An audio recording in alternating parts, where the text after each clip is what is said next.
오늘 함께 살펴볼 말씀은 마태복음입니다. 우리 마태복음 5장 1절에서 5절 말씀인데요. 마태복음 5장 1절에서 5절 말씀.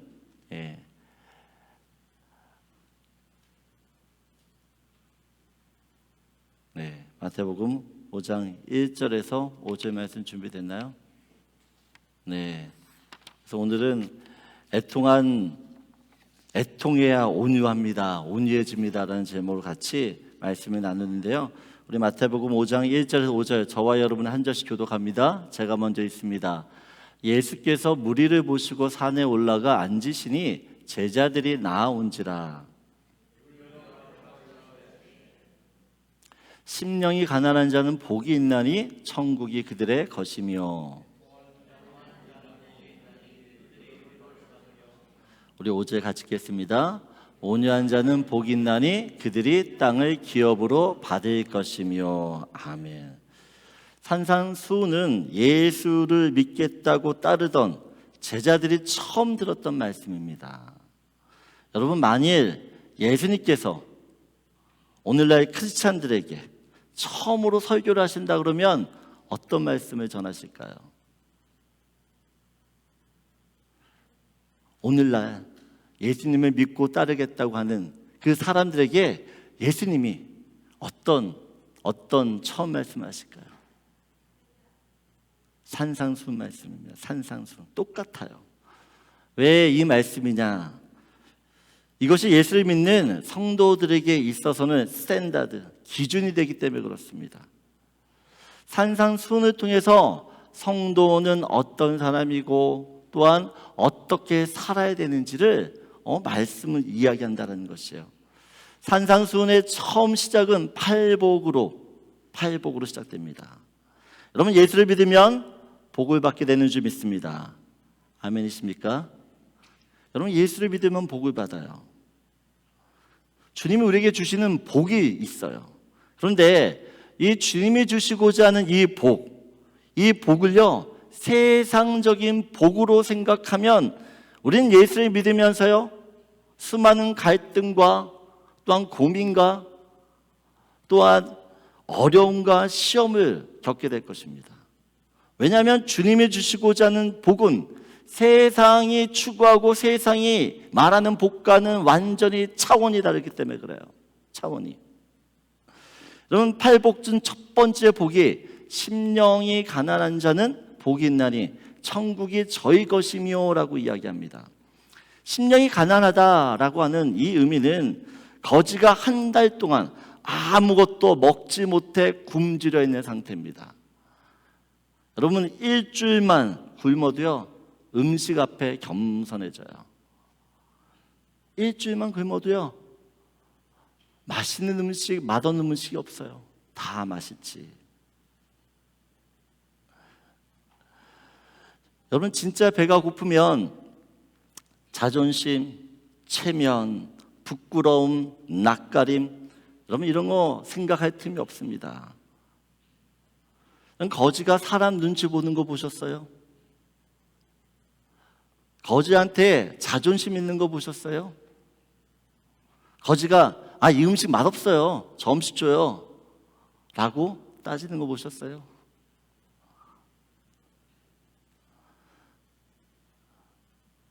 여러분, 그걸 따진다 그러면 그런 사람은 거지 자격이 없죠.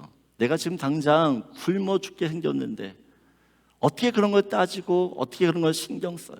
여러분, 그런 걸 신경 쓴다는 자체가 내가 아직 덜 배가 고팠다는 얘기죠. 덜 배가 고팠다는 거예요. 여러분, 마찬가지로 마음이 가난해지면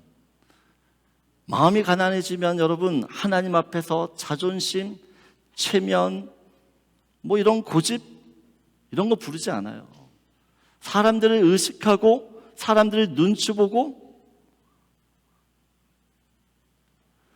여러분, 우리의 마음이 한 달 굶은 거지처럼 돼야 돼요. 그러면요, 주님을 만났을 때 그 주님을요 붙잡게 돼요. 내가 먹어야지 살기 때문에 생명의 양식 대신 그 주님을 붙들고 살 수밖에 없다는 것이에요. 저는 여기 계신 모든 분들이 늘 심령이 가난해지기 원합니다. 아멘이세요? 가난해지셔야 돼요.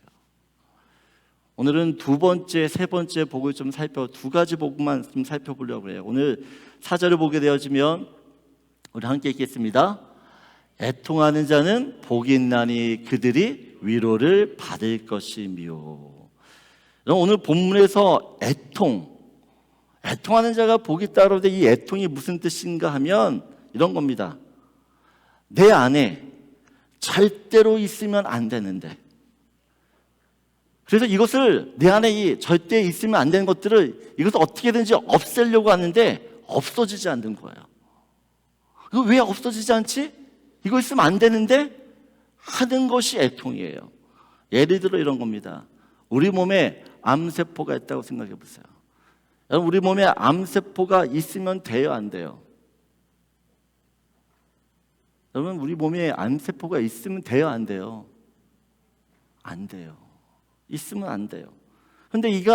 그런데 내 몸에 암이 생겼어요. 이 암을 없애기 위해 병원을 찾아가고 또한 수술도 하고 항암 치료를 하는데 이 암이 안 없어지는 거예요.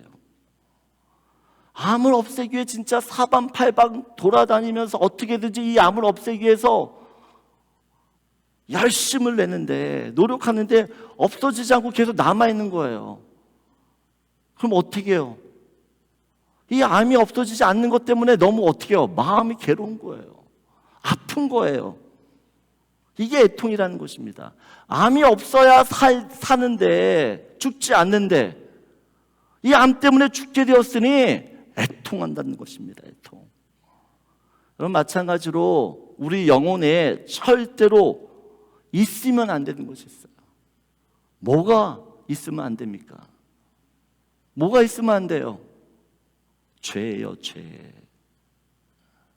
여러분, 죄가 내 안에 없어야 되는데 이게 있어요. 이 죄를 어떻게든지 좀 해결하고 싶은데 해결이 안 돼요. 죄를 짓고 싶지 않은데 계속 짓게 돼요. 미치겠는 거예요. 이 죄를 어떻게 하지? 이거 나한테 있으면 안 되는데? 이 죄 내가 계속 지으면 안 되는데? 그런데 계속 짓고 있고 계속 죄가 내 안에 있는 거예요. 거기에 대한 애통, 안타까움이 애통이에요, 애통. 여러분, 왜 죄가 우리 안에 있으면 안 돼요? 그 죄가 나를 죽이기 때문에. 그 죄가 나로 하여금 하나님으로부터 멀리 떨어지게 하기 때문에. 여러분, 반대로 또 다른 애통의 뜻이 있는데요. 반대로 또 이거예요. 반드시 있어야 하는데 내 안에 없어요. 아니, 이거 반드시 있어야 되는데 지금 내 안에 없는 거예요. 이거 왜 없지? 여기에 대한 안타까움, 여기에 대한 이 슬픔이 애통이라는 것이에요. 그럼 지난주에 우리 하임이가 자다가 깼어요. 자다 깨자마자 엄마를 찾기 시작해요. 아빠가 안 왔는데 아빠는 소용이 없더라고요. 아빠는 소용이 없어요. 여러분, 아이에게서 엄마는 절대적인 존재예요. 반드시 옆에 있어야 돼요. 반드시 있어야 될 엄마가 없으니까 이 아이가 계속해서 울기 시작해요. 아빠가 달래고 얼러도 아무런 소용이 없어요. 무조건 엄마예요. 한 30분 울은 것 같아요, 제가 보니까. 야, 저 정도면 그칠만 한데 안 그쳐요. 안 그쳐. 근데 엄마를 딱 만나자마자요, 언제 그랬냐는 듯이 그쳐요. 그럼 제가 그 아이를 보면서 저게 애통이다. 저게 애통. 지난주에 이영자 권사님 집에 신방을 갔어요. 권사님이 심장 수술하고 나서 굉장히 힘든 시간을 보냈고 지금도 계속 아프고 있지만 그래도 그 가운데서 주님이 주신 은혜가 있었어요. 그 중에 한 가지를 나누자면 권사님이 수술을 하고 난 뒤에 중환자실에 보통 하루 있는데 이제 3일을 머물게 되는 것이에요. 3일 동안 이런 약 저런 약 투약을 하는데 정신이 몽롱하죠. 정신이 몽롱해서 그런지 자꾸만 이 악몽을 꾸는 것이 악몽을. 너무 괴로워서 이거 좀 안 꾸고 싶은데 너무 괴로워서 그때부터 기도하기 시작했어요. 기도. 하나님, 이 악몽 좀 안 꾸게 해주세요. 계속 하나님을 찾고 부르짖고 기도하는데 권사님이 뭘 느끼느냐? 하나님을 계속 부르시는데 하나님은 응답을 안 하시는 것이에요. 그러니까 안 하시는 것, 그러니까 좀 본인이 느끼게 내가 기도하면 좀 이렇게 어떤 말씀도 주시고 또 어떻게 마음의 평안도 주셔야 되는데 아무런 응답이 없다는 것이에요. 아무런 대답이 없다는 것이에요. 아니, 하나님이 내 안에 계셔야 되는데 하나님이 자기 안에 없는 것 같다는 것이에요. 하나님이 자기를 버린 것 같다는 것이에요. 아니, 이러니까 자기가 악몽 꾸는 것보단 더 괴로운 거. 하나님이 내 안에 있었는데 지금 하나님이 없네? 그래서 본인이 이런 고백해요. 내가 지옥을 경험했어요, 목사님. 하나님이 있어야 되는데 그 하나님을 느끼지 못하니까, 하나님이 없는 것 같으니까 그게 지옥이라는 것이에요. 그게 지옥. 여러분, 지옥이 다른 게 지옥이 아니야, 진짜. 내 안에 계신 그 하나님을 내가 느끼지 못하면 지옥이에요. 그 지옥. 권사님이 그래서 어떻게 해요? 그 하나님을 느끼기 위해서 얼마나 부르짖고 그 병상에서 하나님 나 좀 만나주세요. 하나님 나 좀 만나주세요. 얼마나 회개하고 얼마나 하나님을 찾았는지. 여러분, 사람은 영적인 존재예요. 사람은 영적인 존재예요. 하나님이 없으면 절대로 만족이 안 되는 존재라는 것이죠. 아니, 만족이 아니라 살 수가 없어요. 살 수가 없어요. 여러분, 애통이 뭔지 아십니까? 내 안에 예수님이 반드시 계셔야 되는데, 내가 예수를 믿었기 때문에, 예수님 나의 구주, 나의 하나님을 믿었기 때문에 그 하나님이 내 안에 계셔야 되는데 내가 지금 그 하나님을 못 느껴요. 여러분, 그럴 때 답답하셔야 돼요. 여러분, 이 답답함이 없으면 하나님을 안 찾아요.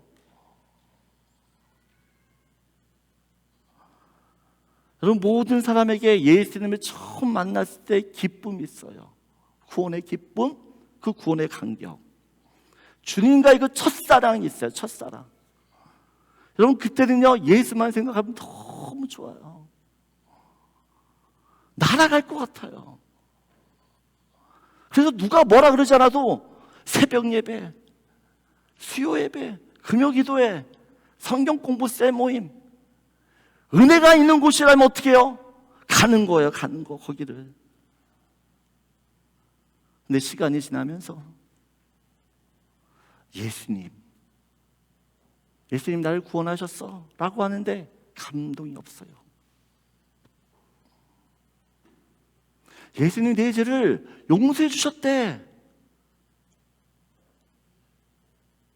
냉랭해졌어요. 냉랭해졌어요.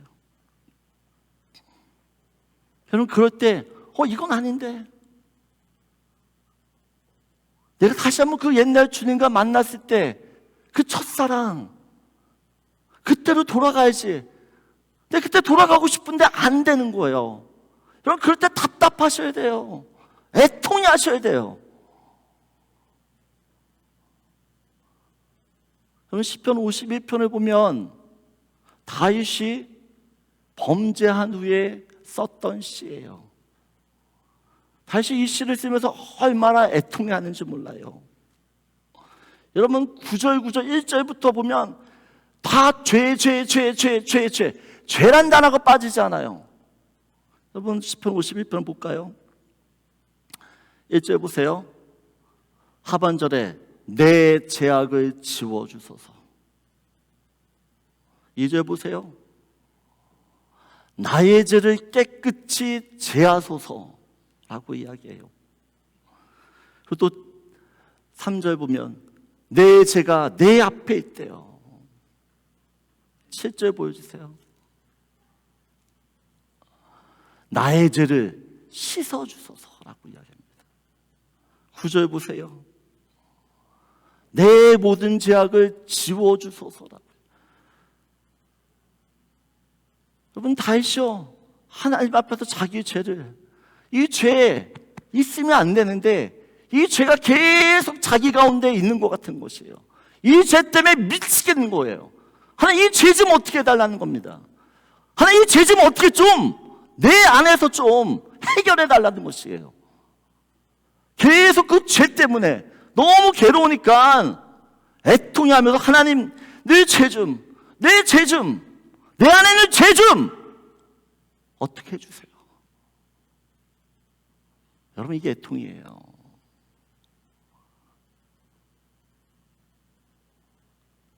다시 이것만 위해서 애통하는 것이 아닙니다.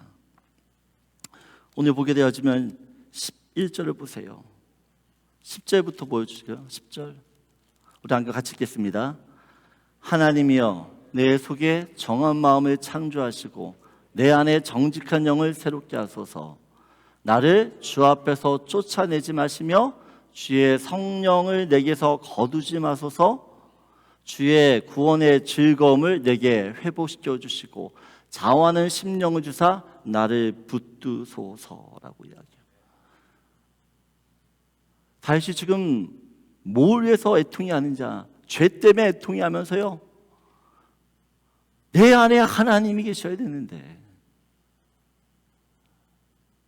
하나님 나를 구원해 주신 그 간격들, 그걸 못 느끼는 거예요. 지금 주의 성령이 있어야 되는데 주의 성령이 날 떠난 것 같다는 것이에요. 그래서 어떻게 해요? 주님 떠나지 마세요. 주님 떠나면 안 돼요.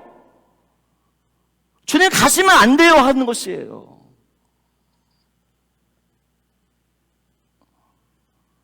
여러분, 하나님의 인재를 경험한 사람은요, 하나님이 없으면 미쳐요. 답답해요. 하나님의 임재가 느껴지지 않으면 찬양을 해도 답답한 거예요. 내가 찬양을 하고 있는데도 하나님 그 임재가 느껴지지 않으면 답답해요. 내가 기도를 하고 있는데도 하나님께서 나와 함께 하신다는 느낌이 없으면 답답한 거예요. 여러분, 그때 어떻게 할 거예요? 하나님, 왜 이러세요? 하나님, 왜 주님을 찬양하고 있는데, 내가 주님께 기도하고 있는데, 주의 말씀을 듣고 있는데 왜 내 마음이 이러냐는 것이에요. 왜 주님을 느껴지지 못하는 것이에요.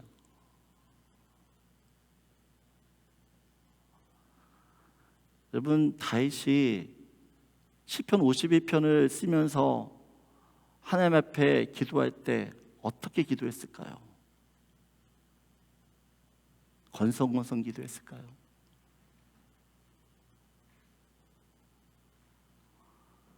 여러분, 부르짖는 것이에요.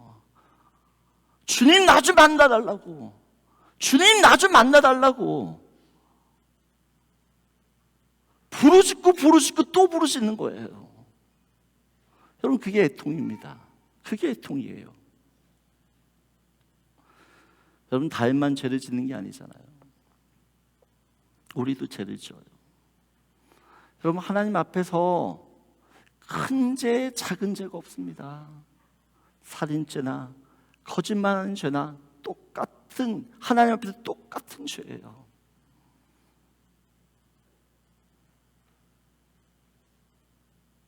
우리는 생각해, 다윗, 그래, 너는 그런 죄 졌으니까 그렇게 회개만 해. 아니에요. 우리도 똑같은 죄인이에요. 똑같이 다윗처럼 애통해야 되는 것이에요. 근데 정말 우리가 내 죄에 대해서 얼마나 애통이 하냐는 것입니다. 얼마나 가슴 아파하냐는 것이에요. 하나님을 만나야 되는데 만나지 못해서. 오늘도 교회 왔는데 오늘도 주님이 날 안 만나주시네. 에휴. 여러분, 이거만큼 여러분, 이러면 안 돼요. 왜 주일날 예배드려요? 주님을 만나기 위해서 온 거잖아요. 그럼 주님 만나고 가야죠. 주님 느끼고 가야죠. 그냥 가면 어떡해요? 여러분, 내가 암에 걸렸으면 이병 갔는데 당신 안 되게요. 그럼 포기하겠어요? 다른 병원 가지. 다른 의사 찾아가죠. 용하다는 의사 정말 잘 듣는 약 고칠 때까지 찾아다니는 거예요. 근데 왜 우리는 하나님이 나의 생명이라고 하는데 그 생명 되신 주님을 왜 안 찾냐는 것이에요.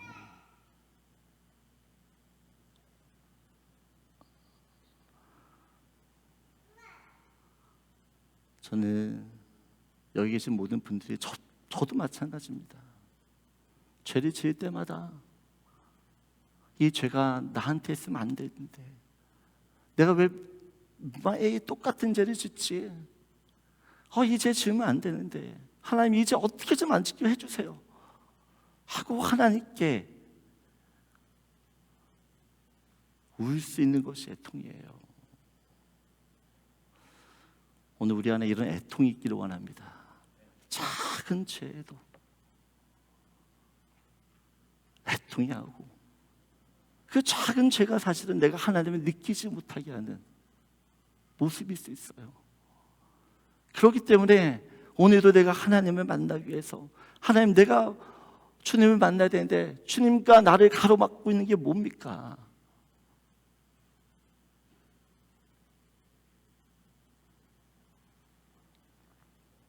여러분, 애통은요 한 번이 아니에요. 한 번으로 끝나는 것이 아닙니다.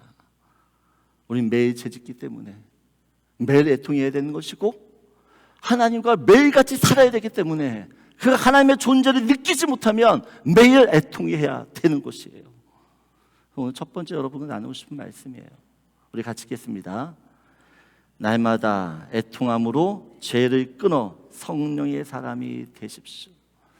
여러분, 우리가 정말 주님 앞에 울어야 됩니다. 우리가 뭘 위해 울어야 되는지를 여러분 아셔야 돼요. 주님 앞에 울 수 있다는 게 복입니다. 그렇게 애통해 할 때 성경은 뭐라 그래요? 위로를 받는다. 위로를. 하나님이 느껴지지 않았는데 그래서 애통해 하는데 어떻게 해요? 하나님이 찾아와 위로해 주시는 거예요. 내 안에 죄가 있어서 이 죄를 끊고 싶은데 그래도 미치겠는데 그때 주님이 찾아와서 위로하는 것이에요. 그래서 어떻게 해요? 애통하는 것입니다. 매일의 삶 속에서 주님께 애통할 수 있는 은혜가 있길 축원합니다. 우리 두 번째로 5절입니다. 5절 말씀 같이 읽겠습니다. 온유한 자는 복이 있나니 그들이 땅을 기업으로 받을 것이며. 여러분, 이 온유라는 뜻은 거칠고 난폭했던 야생마가 길들여져 있는 상태인 거예요. 야생마가 어떻게 해요? 주인의 손에 붙잡혀서 길들여 있는 상태, 주인의 말을 잘 듣는 상태를 온유라고 이야기해요. 여전히 야성이 남아있어요. 야성이 남아있지만 주인이 컨트롤을 받기 때문에 주인이 뛰어 그러면 뛰고, 주인이 서는 거예요. 그 말이. 여러분, 그것이 온유라는 것입니다. 온유. 성경에서 온유한 사람을 뽑으라 그러면 대표적인 온유의 사람 누구냐라 그러면 모세를 이야기해요. 모세를. 우리 민수기 12장 3절입니다. 우리 같이 읽겠습니다. 이 사람 모세는요 온유함이 지면의 모든 사람, 이 세상의 어떤 사람보다 더하다라고 이야기해요. 근데 모세가 이렇게 온유하다라고 하는 온유하다라고 평가를 받는 이유가 있어요. 1절, 2절인데 우리 1절, 2절 다시 한번 읽겠습니다. 같이 읽겠습니다. 모세가 그 구스 여자를 취하였으므로 미리암과 아론이 모세를 비방하니라. 2절 그들이 이르되 여호와께서 모세와만 말씀하셨느냐 우리와도 말씀하지 아니하셨느냐 하며 여호와께서 이 말을 들으셨더라. 이게 무슨 상황이냐? 모세의 형제였던 미리암과 아론이요 모세를 비방을 해요. 모세를 비방해. 첫 번째 1절에 어떻게 비방하느냐? 이렇게 하죠. 지금 모세의 아내가 구스 여인, 쉽게 말하면 에티오피아 여인입니다. 이미 40년 전에 결혼한 여인이에요. 에티오피아 여인은 흑인이에요. 흑인 결국에는. 모세가 40년 전에 애굽 왕궁에서 도망쳐 나와서 결국에는 결혼을 했어요. 근데 그때 여자가 구스 여자였다는 것입니다. 그런데 지금 40년이 지나서 미리암과 아론이 사람들한테 이야기하는 것이에요. 이스라엘의 지도자라고 하는 모세, 이스라엘의 지도자라고 하는 사람이 어떻게 에티오피아 여자를 아내로 맞이할 수 있어? 이건 아니지 않아? 여러분 모세 아내 십보라 구스 여자였다는 것이야. 40년 전 일을 어떻게 들춰내고 있어요. 또 2절을 보게 되어지면 뭐라고 이야기합니까? 그들이 이 미리암과 아론을 얘기하는 것이에요. 여호와께서 모세한테만 이야기하셔? 아니야, 우리한테도 이야기하셔 라고 이야기하는 것이에요. 지금 모세의 지도자에 대한 권위, 그 모세에 대한 어떤 이 불신들을 이야기하는 것, 선동들 하고 있어요. 그럼 모세가 지금 이 미리암과 아론이 자기를 비방하는 것들을 들었을 때 그럼 어떨까요? 정말 화가 났을 것 같아요. 여러분 남도 아니에요. 형제예요. 같은 뱃속에서 나온 형제가 지금 어떻게 해요? 자신을 모함하고 있고 자신의 지도력과 권위를 부정하고 불신하고 있어요. 정말 열받아요. 여러분 저 같았으면 백성들 다 불러 모아 놓고요. 미리암, 아론 다시 한번 얘기해봐. 뭐라고? 시시비비를 가렸을 것 같아요. 나의 결백함, 나의 죄 없음, 나 그런 사람 아니야 라고 모든 사람 앞에서 공개적으로 누가 잘했는지 누가 잘못했는지 시시비비를 가릴 것 같아요. 근데 성경을 보게 되어지면 모세가 이런 비방을 듣는데도 불구하고요, 성경은 잠잠히 있어요. 모세가 어떤 대꾸를 했다라든지 화를 냈다라든지 이런 얘기가 전혀 없어요. 오히려 하나님이 아까 2절 보면 여호와께서 이 말을 들으셨다라. 하나님이 들으시고 어떻게 해요? 하나님이 미리암을 심판하세요. 문둥병으로. 여러분 정말 억울해요. 정말 속상해요. 정말 화가 나요. 그런데 어떻게 해요? 모세가 잠잠해요. 성경은 모세의 이런 태도를 보고 온유하다라고 이야기합니다. 온유하다. 여러분 우리가 하나님을 믿는 사람들은 하나님 앞에서는 다 온유해요. 우리는 하나님을 믿기 때문에 하나님이 어떤 분이신지 알기 때문에 그 하나님 앞에서 온유할 수밖에 없어요. 근데 진짜 온유한 사람, 이 온유한 사람은요 사람들 앞에서도 온유할 수 있는 겁니다. 사람들 앞에서. 여러분 만일 지금 하나님이 나한테 찾아오셔서, 여러분들 찾아오셔서 너 진짜 성격 못됐다, 너 인간 왜 이래? 너 진짜 교만하구나, 너 정말 이기적이야, 야 너는 어떻게 나를 사랑한다 그러면서 세상을 더 사랑해? 라고 하나님이 여러분들에게 말씀하신다 그러면 여러분들은 어떻게 대답하시겠어요? 어떻게 하시겠어요? 하나님 나 아니야, 나 그런 사람 아니에요 라고 얘기하실 거예요? 얘기하실 수 있으세요?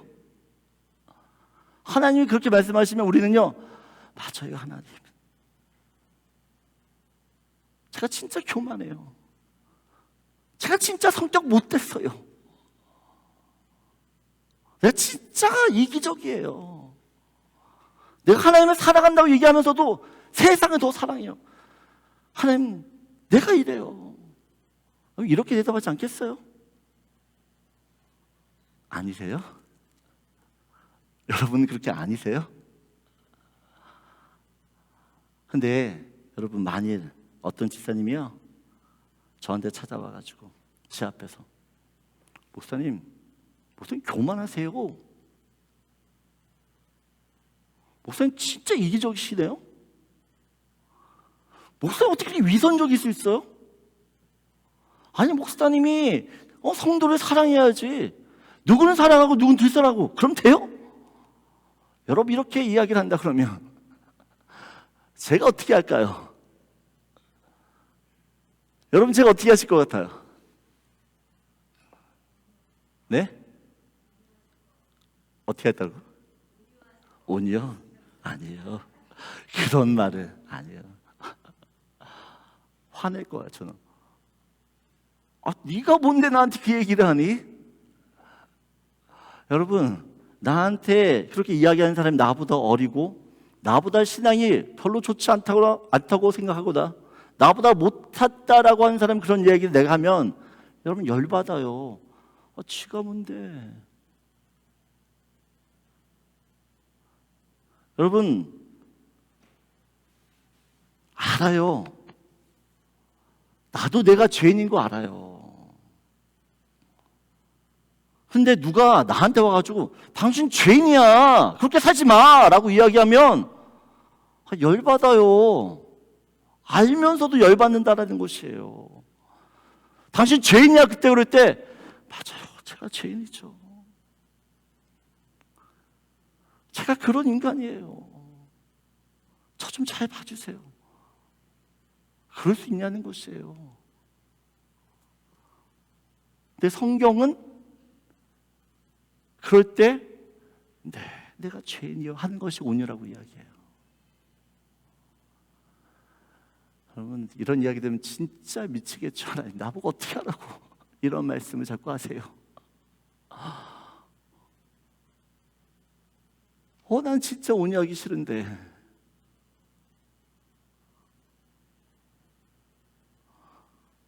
왜 저 사람이 나한테 저런 판단하고 정죄를 하죠? 내가 왜 저 사람한테 이런 취급을 받아야 되죠?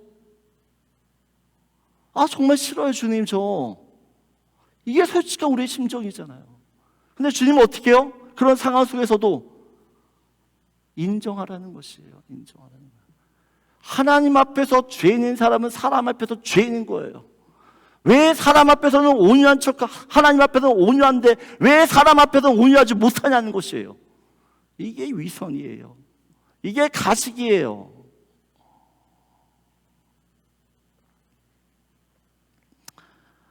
여러분, 스로보릭의 여인이 예수님한테 찾아와요. 그 예수님, 내 귀신 들린 딸 좀 고쳐주세요. 그때 예수님이 이렇게 이야기하세요. 마태복음 보면 여자가 와서 예수께 절하며 이르되 주여 저를 도와주소서. 26절 같이 읽겠습니다. 대답하여 이르시되 자녀의 떡을 취하여 개들에게 던짐이 마땅하지 아니하니라. 여러분, 지금 예수님이 뭐라 그래요? 스로보닉의 여인이 예수님 좀 도와주세요, 제 딸이 지금 귀신 들려 죽게 되었어요 라고 할 때 예수님이 자녀의 떡을 취해서 개들한테 못 던져. 이 말은 개가 지금 누구라는 것이에요? 그러면 지금 예수님이 스로보리가 여인을요 개 취급하고 있는 거예요. 근데 27절 보세요. 같이 읽겠습니다.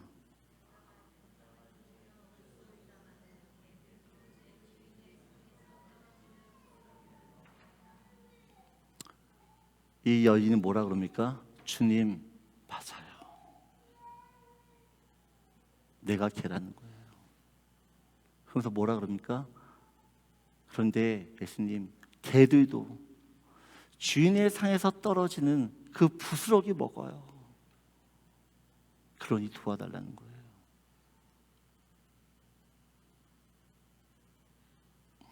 여러분, 이게 온유예요.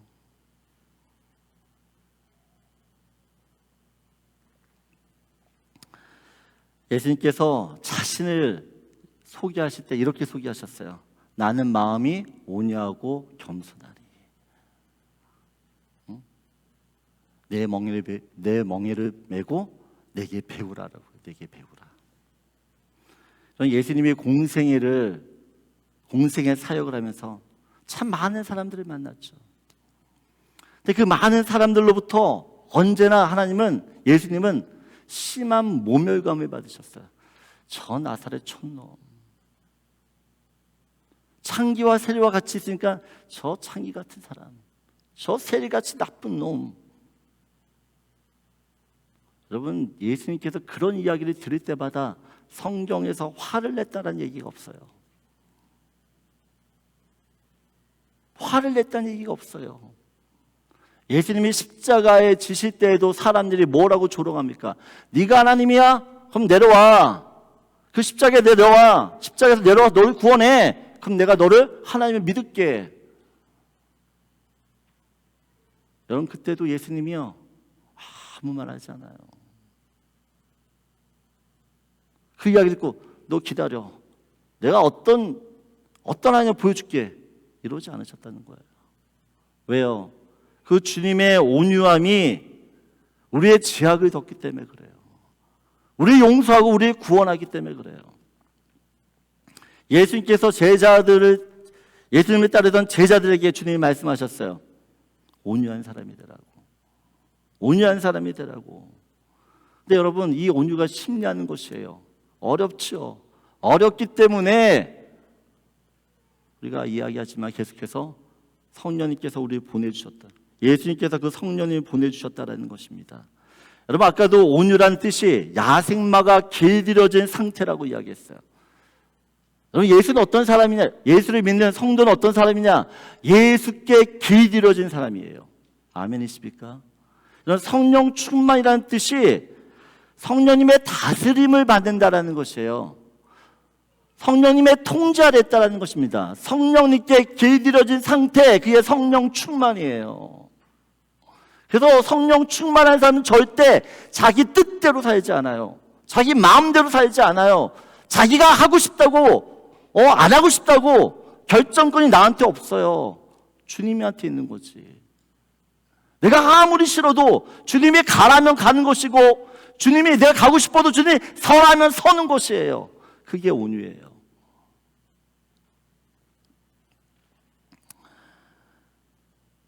그래서 성령의 9가지 열매 중에서도 온유가 있어요. 온유가. 그럼 오늘 온유한 자에게 하나님께서 어떤 복을 주신다고 이야기합니까? 온유한 자에게 땅을 저에게 기업으로 주신다 그래요. 땅을 기업으로 주신다라고 이야기합니다. 여러분, 우리가 생각할 때 온유와 땅이 무슨 관계가 있어? 온유와 땅이 무슨 관계가 있길래 온유하면 땅을 주시지? 여러분, 세상 사람들은 자기의 힘으로 땅을 차지합니다. 자기의 힘으로 땅을 갖기 때문에 자기 마음대로 사용해요. 수많은 땅을 가져도요, 자기를 위한 땅이에요. 하나님께서 이스라엘 백성들에게 12지파들에게 가나안 땅을 들어가게 하시면서 그들에게 땅을 기업으로 다 나눠주셨어요. 땅을 기업으로 다 나눠주셨어요. 여러분, 온유한 사람, 그 온유한 사람이요, 땅을 차지하면 어떤 일이 벌어집니까? 하나님의 뜻대로 땅을 경영하게 되어 있어요. 여러분, 신명기를 보게 되어지면 이스라엘 백성들 그 땅들 6년 동안 열심히 농사를 짓고 1년은 어떻게 해요? 반드시 쉬어야 돼요. 반드시 어떻게 해요? 땅을 놀게 해요. 그리고 농사를 짓게 되어지면 모든 그 열매들을 다 추수하는 것이 아니라 땅의 기퉁어리, 내 기퉁어리에 있는 곡식들은 그냥 남겨두라고 이야기해요. 왜요?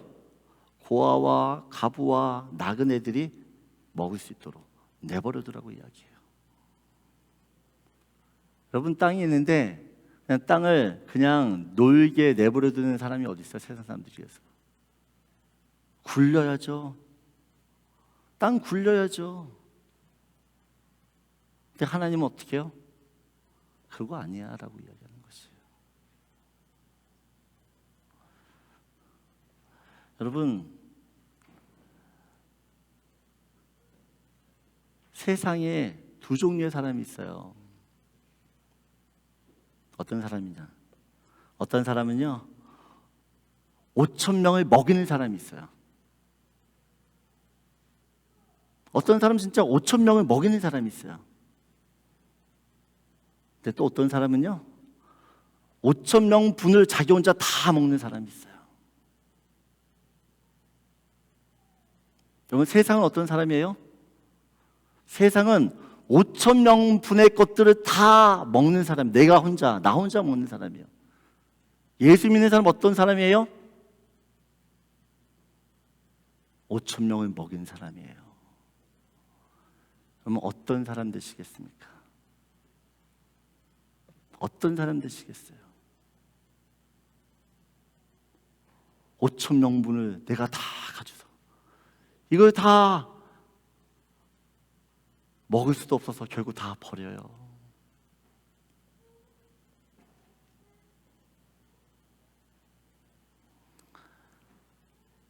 하나님께 우리에게 온유한 사람이 되라고 이야기할 때 그 온유함이 하나님 앞에, 사람 앞에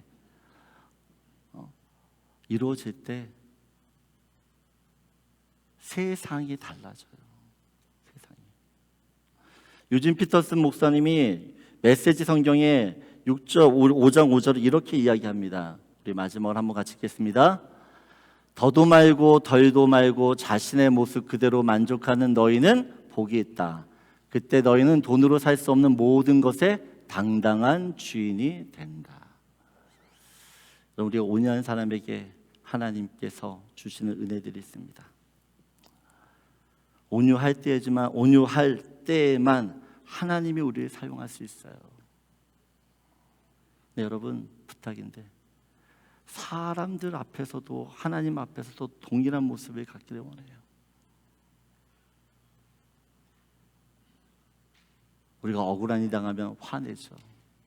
네, 주님은요 그때도 온유하라고 얘기해요. 왜요? 하나님께서 대신 그 억울함을 풀어주시기 때문에. 성경은 언제든지요 원수의 이 갚음은요 원수를 갚지 말라고 해요. 네 손으로 네 손으로 원수를 갚아가지고 네 손에 피 묻지 않도록 해야 하라고 이야기해요. 왜요? 내가 원수 갚아줄게. 그러면 하나님이 원수 갚는 게 더 무서울까요? 내가 원수 갚는 게 더 무서울까요? 하나님이에요. 그래서 여러분 억울해도 원통해도 그래도 여러분 어떻게 해요? 그 모든 상황 속에서 화내지 말고 온유해질 수 있기 원합니다. 특별히 가정 안에서 남편과 아내 그 자녀들 앞에서 온유할 수 있는 여러분들에게 소원해요. 아멘이십니까? 그래서 마지막으로 나누고 싶은 말씀이에요. 우리 같이 읽겠습니다. 예수님의 온유를 배워 세상을 이롭게 하는 사람이 되십시오. 여러분, 예수님의 온유가 우리 가운데 있게 되어질 때요 세상을 이롭게 하는 사람들에게 덕이 되는 그런 저 여러분 될 줄 믿습니다. 아멘. 우리 다 일어나죠.